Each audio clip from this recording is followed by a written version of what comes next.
let us begin with a little rant. Some of it is happy and some of it is sad, which is like a metaphor for life. Because obviously the commentary teams have been shuffled around, given that we have just moved to Netflix and all of that. And on Raw, we have Michael Cole and Pat McAfee. And now on SmackDown, which do not forget in my world of the United Kingdom, is also on Netflix. It's now Wade Barrett and Joe Tessitore. Now I'm all totally good with this, and in fact I shall give them an up because I do think they all do a good job.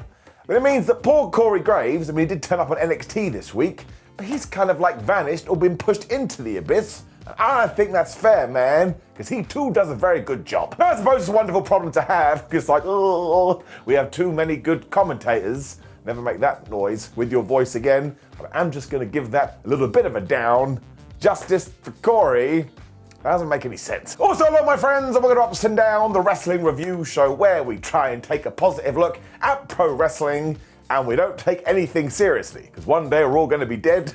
I don't want to waste my time getting mad about sports entertainment. It's a weird way to start the show. Let's up those doubts. We did see Shinsuke Nakamura making his way to the building at the start of SmackDown because he's going to be defending his US title later. And honestly, somebody must have told him, Shinsuke, you need to look as miserable as possible. Paul Heyman was also making his way to the ring, which was very interesting because given where we are on SmackDown and given that we had the Tribal Chief combat match on Raw, well, we don't need to talk about that anymore. And that's what Paul said too. The real Tribal Chief is officially Roman Reigns. This actually got quite funny because Heyman was like, I have been authorized by Roman to pass on all this information to you. So again, if I was part of the OG bloodline, I would be so pissed at Roman Reigns. Why do you never have our backs? Heyman knows how to make things interesting though, so he started to address Cody Rhodes and he said, one, Code, you've done a very good job. To the point, Roman Reigns now respects you. But two, Mr. Head of the Table wants his title back. So do you know what he's declaring for?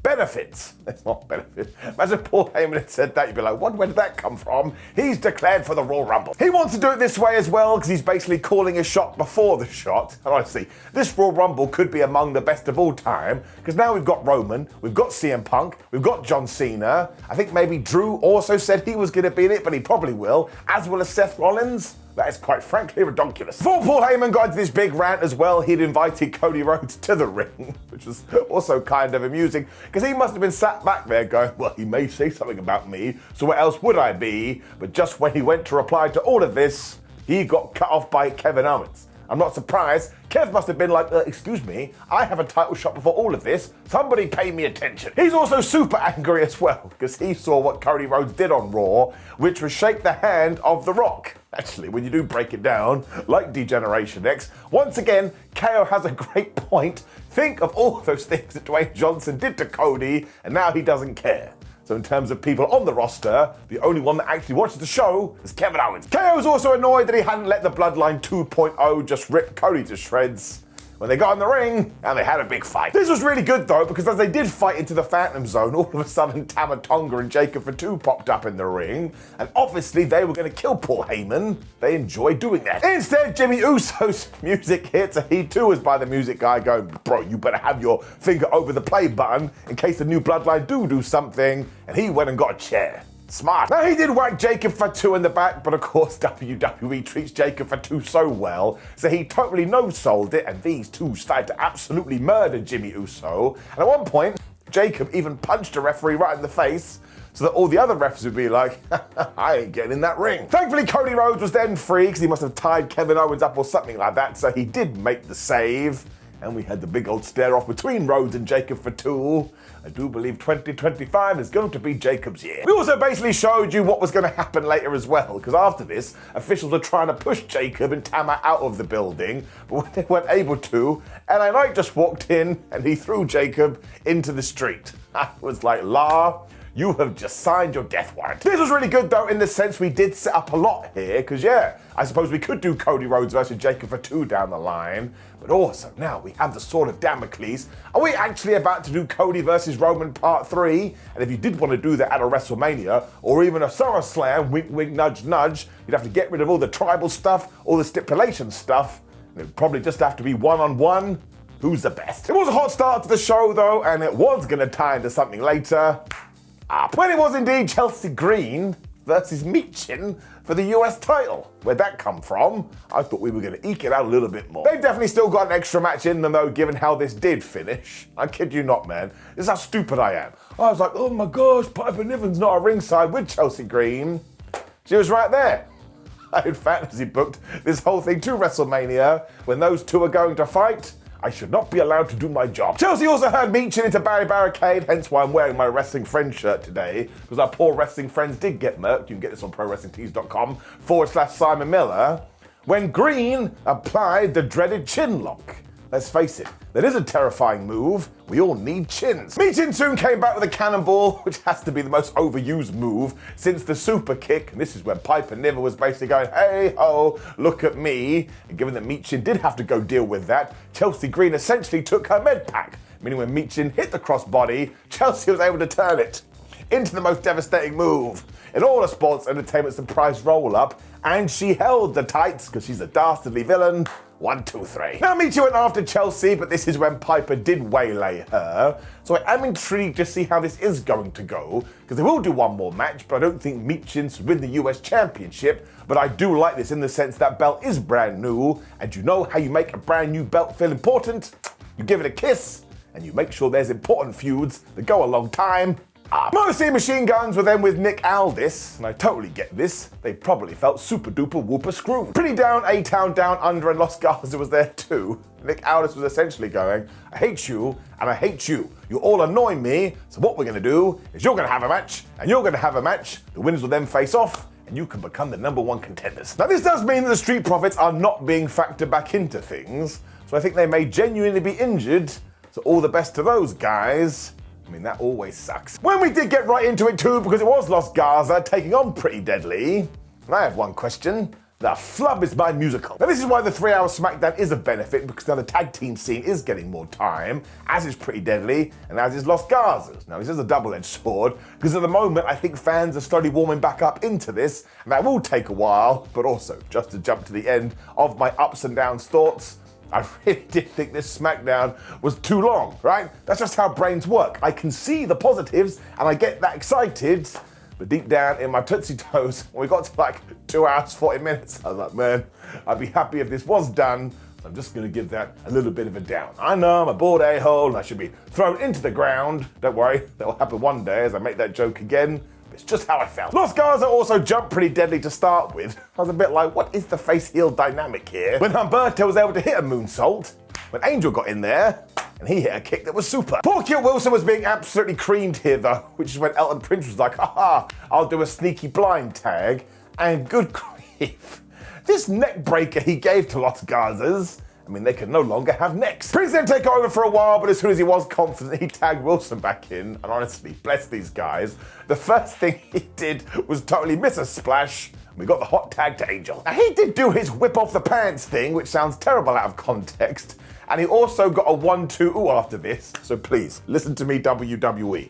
I need him to win a match one day when he throws his trousers into somebody else's face. The hero villain back and forth was then all over the place because essentially the referee didn't know what was going on and he was distracted, which is when Los Garza used the ropes and they basically attacked Kit Wilson's penis. Actually, it may have been Ellen Prince, I've forgotten now. I was too busy focusing on their groins, which is a terrible thing to say. When Los Garza hit this ridiculous new finish where they basically pick you up as far as they possibly can and then they drop you on your head. 1, 2, 3. It really was a bonkers match, but once again, I'm just so happy that we are slowly building the tag team scene up again, because it wasn't that good in 2024, and sometimes it did disappear from our screens, but we do need to be patient. This is me being patient. I mean, I'm not going to sit here for a few weeks. That would be weird, and it wouldn't be entertaining for you. Let's get it up. When, yes, LA Knight did indeed defeat Shinsuke Nakamura via disqualification. If you didn't see this coming, you're probably Stevie Wonder. Now, on the one hand, this is actually really good because WWE laid the seeds, they planted the foundations, so you could go, well, I know what's going to happen here, and then it happened. We've talked about this. Sometimes doing the obvious is good because it's obvious. Still, though, I don't like it. That's right. That's how I felt when it did happen. I just kind of feel like this finish is overdone in WWE, even though more recently they have been a little bit more reserved for this. Anyway, the point is, as soon as LA Knight hit the BFT and he was going to get the 1, 2, 3, which rhymes, although this time it wasn't true, of course the Bloodline were like, you threw us out the building, we didn't like that, so we are going to screw you over. But it does beg the question, why did they wait until LA Knight was ready to get the victory? Maybe they like the emotional manipulation game too, and they really want to stick it to him. Point is, he's going to get it down. However, in terms of the match itself, I actually thought this was better than their Survivor Series one. Especially because at one point, hence the t-shirt, they were really abusing not only Rhea the ring post, but also Tina the turnbuckle. And at one point, Shinsuke exposed that again. That was a callback to round 1. I also want to talk about LA Knight's new move, at least I don't think I've seen him do this before, which was essentially a reverse Boston crab. So I guess it's like a Boston fish or a Boston tuna. That is the worst thing I've ever said on this show. Of course, eventually Nakamura went into the exposed steel too, and that is when LA Knight hit his finisher. But then hey ho, here we go, Bloodline 2.0. Didn't mean to do a poem. They were obviously kicking his ass as well, and it took forever to Cody Rhodes and Jimmy Uso to make the save. But that does make sense, man, because they're probably in the back playing cards. Then someone runs in and goes, oh, LA Knight's being attacked. Then they have to decide, can we be bothered with this? Do we want to go to the ring? Finally, they decided yes. Cody was also so mad, he demanded Nick Aldis to make a tag team match for later, which Nikki did do. That was quite exciting. It is going to be our main event, so there was still some good to take away from this. Giving it up. What is also interesting is that Solo Sikoa was nowhere to be seen, although he was advertised for next week.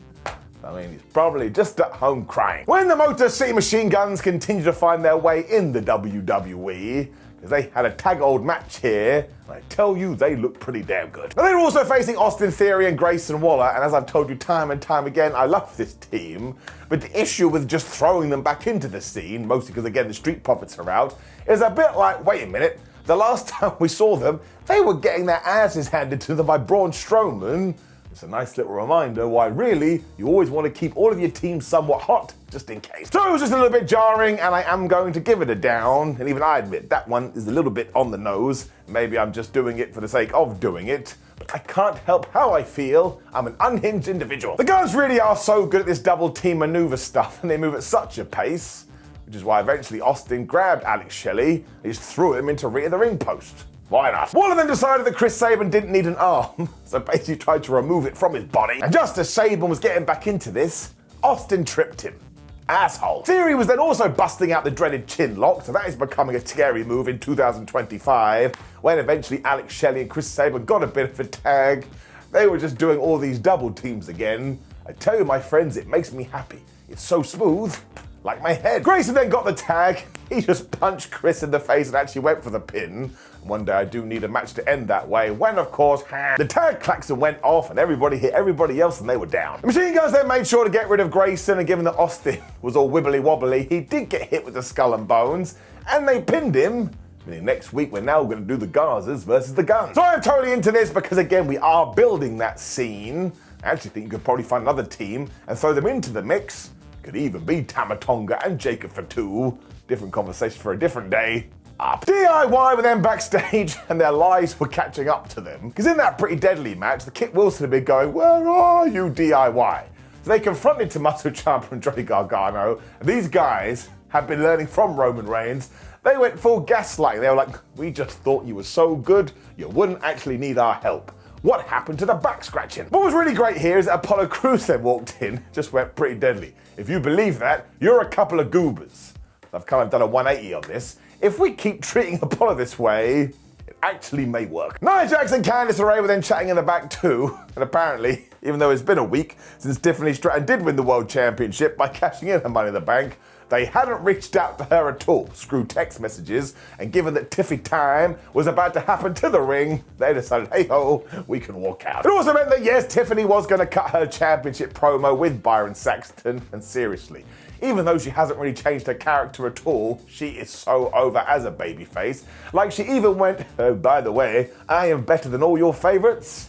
Everybody cheered. Byron also made out that it was really sad that Nia Jax had been bullying her, but Tiffy was like, no, my dear friend, that's not what happened. I manipulated this situation and I used Nia Jax. And look, it worked. I was like, well, she does make a good point. Even though Nia had promised that she was going to interrupt, she waited until this moment until she did do it.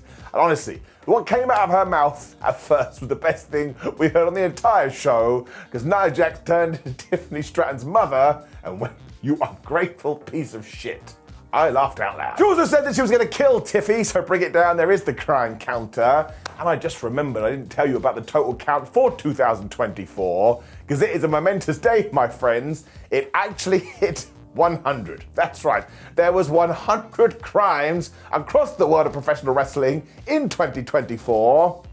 Not one person got arrested. As we are doing the dumb stuff too, I also want to say thank you very much for the person who brought the sign and give me an up sign. Honestly, you even put a picture of me on it, which totally made my day. So you do get your up. I put my hands together and I say, I love you, Solo. Nope, that's wrong. I love you. Jax also thought that without her mentorship, Tiffany Stratton wouldn't have got here to begin with, so she has to give her championship back. Tiffy was like, oh, that's a good point. And she passed over the belt.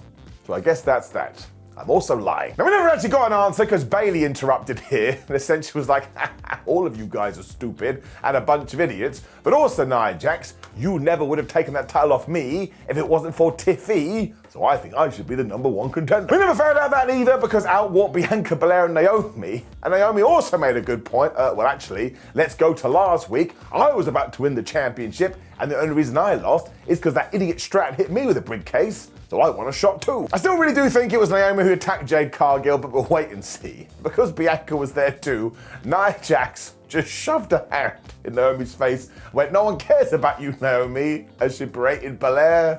That was really quite funny. They then all started to fight and Tiffany Stratton took advantage of this because she did a PME onto everyone. When Nick Aldis came out, probably exhausted, he was like, you know what, if you're gonna do this on this show, we're gonna do a #1 contenders four-way right now. Oh, damn, feels like something you could have advertised. It also means we went right into Bayley versus Naomi versus Bianca Belair versus Nia Jax.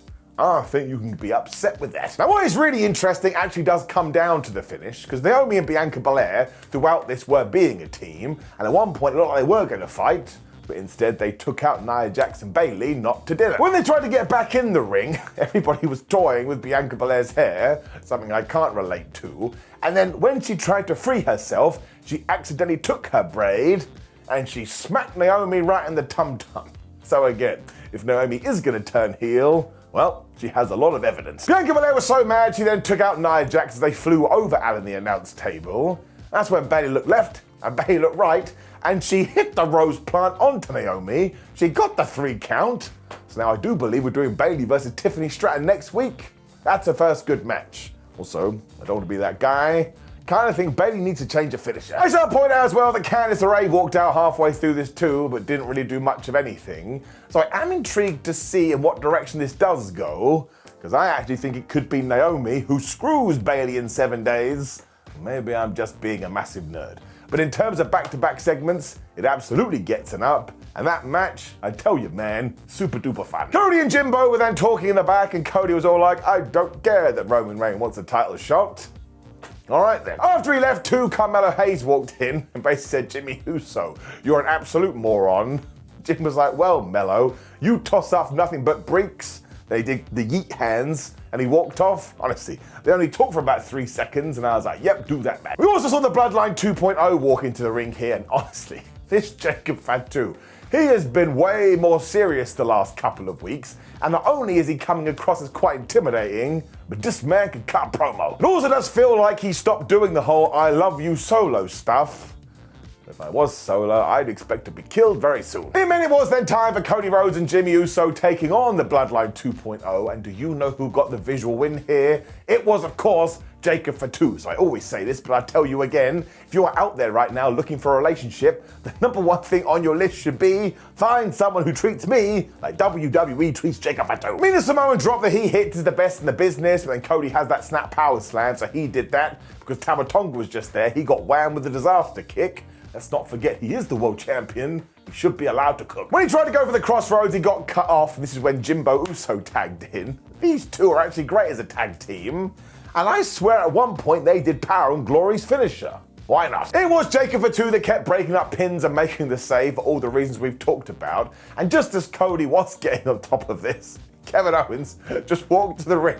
He was so nonchalant about this, but Rhodes must have decided that it's on site with Kev, and not only did he go and punch him in the face, but these two brawled away from the ring, so now poor Jimmy Uso was all by himself. Him and he got whammed into the announce table, put back into the squared circle. Jacob hit the Impaler DDT when he moved him into the position, and he hit that moonsault, and you damn right Jacob won. Now it was quite funny because Cody and Kevin had no idea what was going on, and they continued to brawl around the arena, which apparently happened even after Smackdown had gone off air. But the last thing we saw was they were on a box-like structure, and even though Kevin Owens tried to kill Cody Rhodes by throwing him through a table, instead Cody said no, and he speared him, and they went crashing through the wood. Now given we are still 3 weeks out from the Royal Rumble, I have no idea how you are going to extend this, but in terms of an intense feud and two people that are working together well, and that match, you do have to give it an up.